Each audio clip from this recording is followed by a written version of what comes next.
wabarakatuh. Apa kabar kalian hari ini?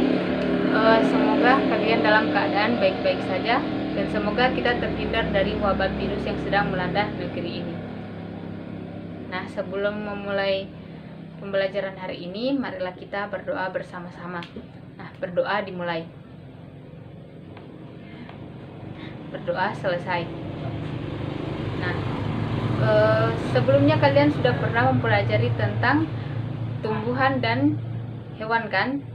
Apakah kalian pernah berpikir tumbuhan dan hewan itu bisa hidup masing-masing? Ya tentunya tidak kan? Pastinya hewan dan tumbuhan itu saling membutuhkan. Nah, pada pembelajaran hari ini kita akan mempelajari tentang ekologi. Sebelum memulai pembelajaran hari ini, saya akan membacakan tujuan pembelajaran kita, yaitu yang pertama, mengidentifikasi macam-macam komponen penyusun ekosistem. Yang kedua, mengidentifikasi macam-macam komponen penyusun ekosistem. Yang ketiga itu menjelaskan macam-macam bentuk interaksi antar penyusun ekosistem. Dan yang terakhir itu menganalisis hubungan antar penyusun ekosistem. Nah, dari pembelajaran ekologi ini kita dapat mengambil hikmah, yaitu sesama makhluk hidup itu kita tidak bisa hidup sendiri, yaitu dalam artian kita itu harus saling membutuhkan dan saling tolong menolong.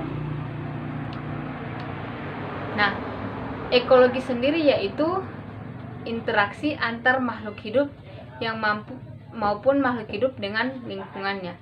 Pada ekologi ini terdapat ekosistem. Nah, ekosistem sendiri yaitu suatu sistem ekologi yang terbentuk oleh hubungan timbal balik tak terpisahkan antar makhluk hidup dengan lingkungannya. Pada ekosistem terdapat dua komponen, yaitu komponen abiotik dan komponen biotik. Nah, komponen biotik yaitu udara, air, bebatuan dan tanah, garam mineral, sinar matahari, suhu, kelembapan, pH, dan topografi iklim. Selanjutnya itu komponen abiotik. Nah, pada komponen abiotik ini terdapat komponen autotrof, heterotrof, dekomposer, dan detritivor. Nah, selanjutnya kita masuk pada interaksi antar komponen. Nah, pada interaksi antar komponen ini terdapat interaksi antar organisme, antar populasi, dan komunitas.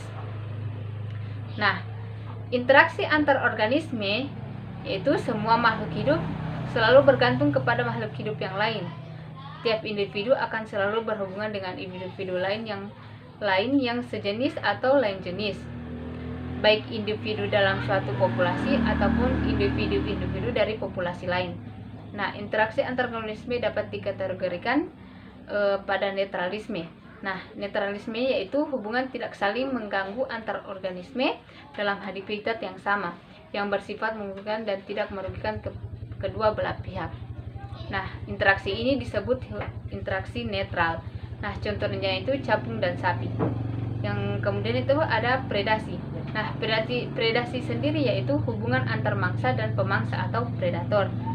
Hubungan ini sangat erat sebab tanpa mangsa, predator tak dapat hidup. Sebaliknya, predator juga berfungsi sebagai pengontrol populasi mangsa. Nah, contohnya itu singa dengan mangsanya, yaitu kijang dan rusa, dan sedangkan burung hantu dengan tikus. Jika burung hantu tidak memakan tikus, maka populasi tikus akan semakin banyak. Kemudian itu ada parasitisme. Nah, parasitisme ini hubungan antar organisme yang berbeda spesies.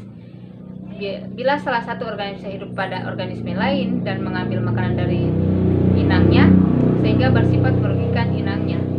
Contohnya itu Plasmodium dengan manusia. Kemudian ada Taenia saninata dengan sapi, dan benalu dan pohon inang. Selanjutnya itu ada komensalisme. Komensalisme merupakan hubungan antara dua organisme yang berbeda spesies dalam bentuk kehidupan bersama untuk berbagi sumber makanan.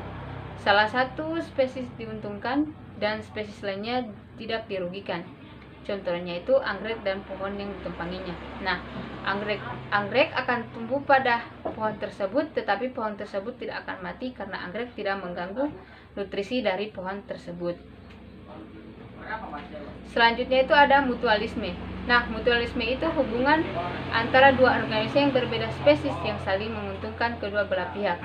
Contohnya itu bakteri Rhizobium yang hidup pada bintil akar kacang-kacangan. Selanjutnya kita masuk pada interaksi antar populasi. Nah, pada interaksi antar populasi terdapat alelopati. Nah, alelopati ini merupakan interaksi antar populasi bila populasi yang satu menghasilkan zat yang menghasilkan tubuhnya populasi lain. Nah, contohnya itu di sekitaran pohon walnut jarang ditumbuhi tumbuhan lain karena tumbuhan ini menghasilkan zat yang bersifat toksin. Nah, zat yang bersifat toksin itu sendiri merupakan zat racun. Yang kedua itu ada kompetisi. Nah, pada kompetisi merupakan interaksi antar populasi bila antar populasi terdapat kepentingan yang sama, sehingga terjadi persaingan untuk mendapatkan apa yang diperlukan. Contohnya itu antar populasi kambing dan populasi sapi pada padang rumput. Nah, pada kambing dan sapi mereka saling membutuhkan rumput dan saling bersaing untuk mendapatkan makanan pada padang rumput tersebut.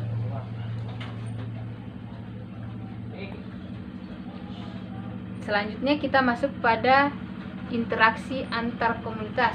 Nah, pada interaksi antar komunitas cukup kompleks karena tidak hanya melibatkan organisme, tapi juga aliran energi dan makanan.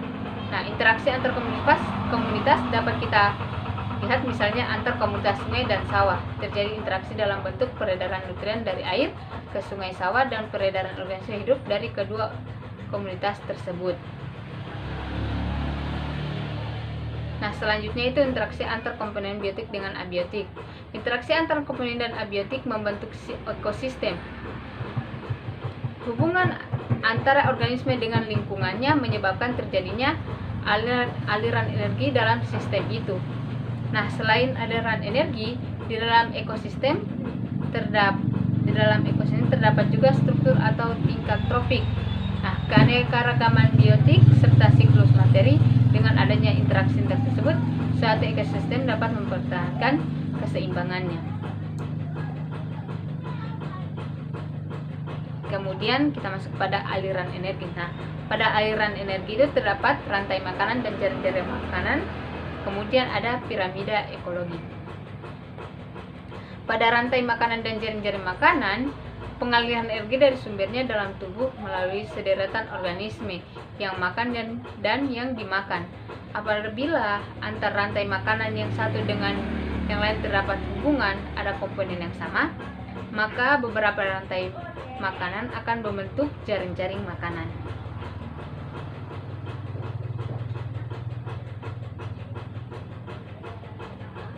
Selanjutnya kita masuk pada piramida ekologi. Nah, piramida ekologi ini berfungsi untuk menunjukkan gambaran perbandingan antar trofik pada suatu ekosistem. Pada tingkat pertama ditempati produsen sebagai dasar dari piramida ekologi. Selanjutnya konsumen primer, konsumen sekunder, dan tersier sampai konsumen puncak.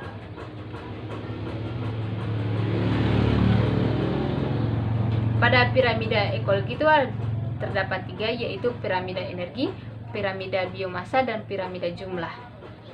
Pada piramida energi, piramida yang menggambarkan hilangnya energi pada suatu perpindahan energi makanan di setiap tingkat trofik dalam suatu ekosistem.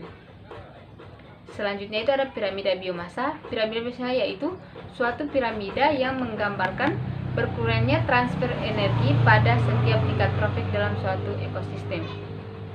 Pada piramida biomasa, setiap tingkat trofik menunjukkan berat kering dari seluruh organisme di tingkat trofik yang dinyatakan dalam gram per M2.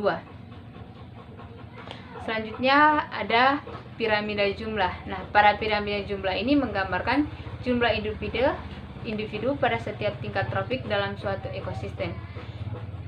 Organisme piramida jumlah mulai tingkat trofik terendah sampai puncak sama seperti piramida yang lain, yaitu produsen, konsumen primer, dan konsumen sekunder dan konsumen tersier.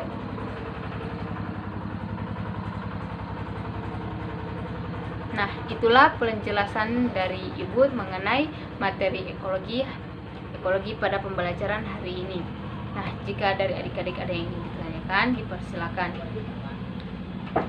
Selanjutnya, Ibu akan memberikan tugas pada kalian untuk merangkum materi yang telah Ibu jelaskan tadi, kemudian dikirimkan ke email. Nanti emailnya saya akan masukkan di deskripsi video ini. Nah, setelah selesai dengan pembelajaran ini, marilah kita berdoa bersama-sama. Berdoa dimulai, berdoa selesai. Nah, sekian dari saya. Wassalamualaikum warahmatullahi wabarakatuh.